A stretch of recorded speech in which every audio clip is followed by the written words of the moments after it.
On a crisp April Thursday, Marcus Hayes pulled his sleek black Lexus RX into the driveway of his three-bedroom colonial at 37 Maplewood Lane. At 34, Marcus had meticulously crafted his life to this point: an MBA from Morehouse College, a senior financial analyst position at Thompson & Partners, and now a home in the quiet, well-kept Crest View Heights neighborhood. After 9 grueling hours at the office, he'd closed a high-stakes account, earning a rare nod from the stoic Mr. Thompson.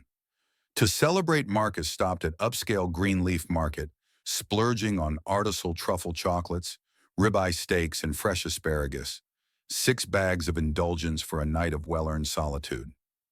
The evening air carried a gentle breeze rustling the budding oaks along the street as Marcus popped the trunk and grabbed the first 2 bags. He was halfway to the porch when a sharp voice sliced through the calm. "Hey, what do you think you're doing spinning around?" Marcus faced a woman storming across his lawn, her pinched face framed by a severe auburn bun. She was in her late 50s, clad in a faded teal tracksuit, clutching a yipping chihuahua that looked more like a gremlin than a dog. "I'm sorry," Marcus said, genuinely puzzled, bag still in hand. "Don't play innocent," she snapped, her eyes narrowing with theatrical outrage. "I've been watching you. I know exactly what you're up to." Marcus blinked, half expecting a prank show crew to emerge. "Ma'am, I'm just taking my groceries inside my house." He nodded toward the front door, emphasizing his ownership. The woman later revealed as Lorraine Caldwell jutted her chin defiantly. "This is Sarah Mitchell's house. She's in Denver visiting her cousin, and I'd know if she sold it." Marcus inhaled deeply, the sting of her assumption hitting hard. He'd heard stories like this: friends, profile strangers, questioned. But his tailored suit, luxury SUV, and pristine property were supposed to shield him. Clearly, he'd been naive. "This is my house," he said, voice steady but firm. "I'm Marcus Hayes. I've lived here for 10 months. Lorraine clutched her dog tighter, her lips curling. "Sarah's my best friend. She'd never sell to someone like you." The unspoken accusation hung heavy, and Marcus's jaw tightened. "To someone like me?" he finished for her, the familiar burn of indignation rising. "I'm calling the cops," Lorraine declared, fumbling with her phone. Marcus weighed his options: retreat inside, argue fur. "Ma'am, I'm continuing with my groceries," he said, moving toward the porch as she dialed. "Yes, this is Lorraine Caldwell at 35 Maplewood Lane." She said, her tone suddenly syrupy for the dispatcher. "There's a man breaking into my neighbor's house, stealing Sarah Mitchell's groceries." Marcus paused, keys in hand. "Did you just say I'm stealing my own groceries?" Lorraine hissed, covering the phone. "We both know those aren't yours." Then back to the dispatcher. "He's a tall black man in a suit, very threatening." Hurry, the absurdity was almost laughable, but the danger was real. Marcus set the bags down and pulled out his phone, hitting record. If this went south, evidence would be his lifeline. Lorraine, triumphant, announced, "The police are coming. They told me to watch you." Marcus kept his camera rolling. "That's fine. I'll get the rest of my grocery, the ones I supposedly stole."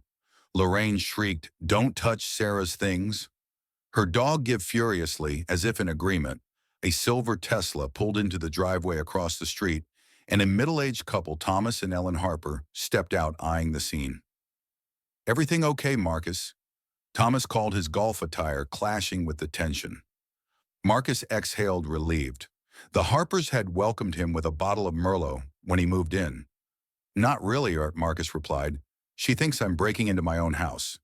Ellen frowned, approaching with Thomas. "Lorraine, what's going on?" she asked, her tone hinting at prior run-ins. "Protecting our neighborhood?" Lorraine snapped, "He's breaking into Sarah Mitchell's house."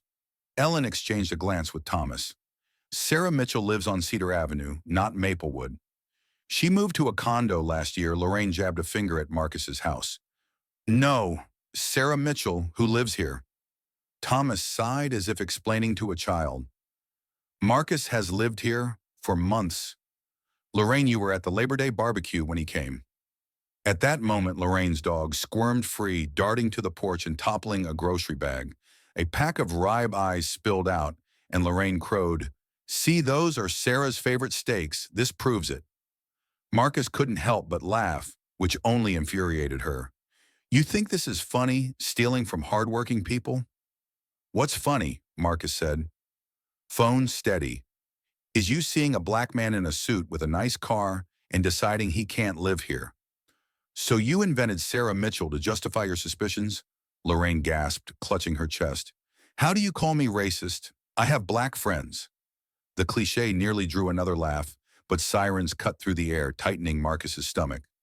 No matter how right he was, police encounters carried risks. Thomas, can you stick around? Marcus asked quietly. Thomas nodded. We're not going anywhere. Two officers emerged from the cruiser. Officer James Carter, a seasoned black man with a weary expression, and Officer Ryan Brooks, a young white rookie. Lorraine rushed them, pointing at Marcus. That's him. He's breaking in. Officer Carter's eyes flicked to Marcus, assessing. Evening, folks. We got a call about a break-in. Before Marcus could speak, Lorraine launched in. He's stealing Sarah Mitchell's groceries and trying to get into her house, Carter turned to Marcus. Sir, can I see some ID? Marcus moved slowly, handing over his license, which listed 37 Maplewood Lane. I'm Marcus Hayes. This is my house. I was bringing in groceries from Greenleaf Market when she accused me of theft. I have the receipt, house keys, and mortgage documents inside. Carter studied the license. Then the receipt Marcus offered Lorraine vibrated with fury. He's lying. Sarah would never sell to a stranger. Carter's eyebrow rose. To what, ma'am? To someone she doesn't know. Lorraine faltered, but the dodge was obvious. The Harpers stepped forward. Officers, we live across the street. Thomas said, Marcus has been here almost a year. There's no Sarah Mitchell on this street, Ellen added.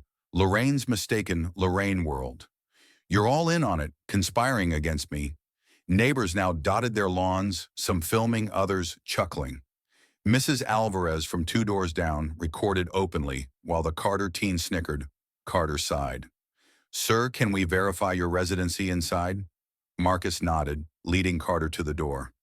As his key turned smoothly, Lorraine's face crumpled, her certainty dissolving inside Marcus's stylish living room. Gray and navy decor. A grand piano family photos confirmed his story. Nice place, Carter remarked. You play since I was a kid, Marcus said, grabbing mortgage papers and utility bills.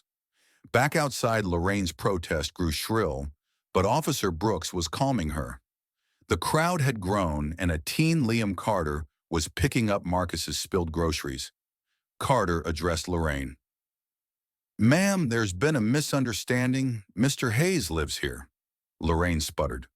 Sarah never told me she sold Ellen cut-in. The Thompsons lived here before Marcus, and before them, the Wilsons. No Sarah Mitchell. Lorraine, for a moment, pity flickered in Marcus's chest, but Lorraine's actions demanded accountability. Officers, I want to file a report for harassment and a false police call. He said. Lorraine's eyes bulged. How dare you? I'm the victim. Carter nodded. Let's establish residency first, then discuss reports. But Marcus had another idea. Officers, instead of charges, I propose an alternative. He faced Lorraine. You caused a dangerous situation to make amends. A public apology, now a $5,000 donation to the Elm Street Youth Center, resignation from any neighborhood roles, an enrollment in the city's diversity workshops. The neighbors murmured approval. Lorraine cornered. Balked.1500. That's extortion. It's less than legal fees, Marcus countered, and tax deductible. After tense deliberation, Lorraine relented her apology, grudging but public. I'm sorry for calling the police without cause, for assuming you didn't live here, for making assumptions. It wasn't perfect, but Marcus accepted it. The officers documented the agreement, and Lorraine slunk home, her dog trailing. The neighborhood, however, buzzed with energy. The Harpers invited Marcus to a barbecue, and soon a full-blown block party erupted. Neighbors brought dishes, shared stories, and bonded, transforming an ugly incident into a celebration of community. 3 weeks later, Marcus learned Lorraine had posted a bombshell on a blog, Community Sentinels, under the alias Vigilant42. She'd been a prolific busybody, but now she'd written a searing apology detailing her racial bias in this Sarah Mitchell fiasco. The post went viral, raising $25,000 for the youth center and sparking debates nationwide. At an HOE meeting, the neighborhood embraced the attention, issuing a statement on inclusivity. Marcus suggested sharing their story to highlight constructive resolutions, earning nods from all. 2 months later, Lorraine appeared at Marcus's door. Her appearance softer, her demeanor changed. She handed him a deed. She and her soon-to-be ex-husband had donated a lot to the youth center. "The workshops changed me," she admitted. "I'm divorcing Gerald, moving to Seattle. Thank you for choosing change over punishment." Her apology, calling him Marcus, was raw and real. "I'm sorry for the danger I put you in." Marcus accepted, wishing her well. That night, sipping whiskey with Thomas Harper, Marcus reflected Lorraine's attempt to ostracize him had cemented his place in Crestview Heights. Her prejudice had unraveled her life: divorce, social exile, while Marcus found community purpose and a voice in a national conversation. To Groceries he toasted, grinning at the irony. The sunset glowed, a fitting end to a story where justice, not vengeance, prevailed, leaving Marcus exactly where he belonged.